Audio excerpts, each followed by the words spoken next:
On that note, protectionism is on the rise, but I'm optimistic about 2017. That's the word coming in from former RBI Governor Raghuram Rajan. Now, he was speaking exclusively to CNBC's Steve Leisman. Rajan refused to comment on the government's demonetization drive, but he did open up on rising protectionism and the rhetoric that we're seeing from Western countries. Looks like the U.S. will be raising rates before the other big central banks will.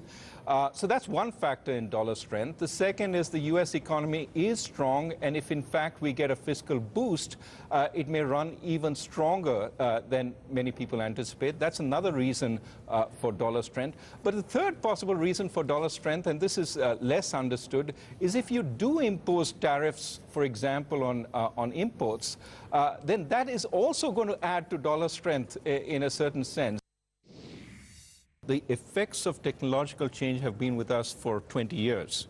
But the fact that it has now come together across a number of countries, I think it's targeted at the wrong thing. It's targeted at globalization, at integration, which are important part of the answers to the other problems we have: climate change, aging populations. The only solution we have is through globalization to those. But for technology, we have to make the adjustments we talked about. The other big, I think, concern is a shift in growth models. Growth models for emerging markets. China has to change its growth model. It's working on it. From exports to exports to imports. But other emerging markets that are focused on export-led growth have to also adjust. And that's a big risk. It does create political risks around the world. And it creates the risk that there would be anti-trade moves. That's problematic. But on the other hand, the world is picking up.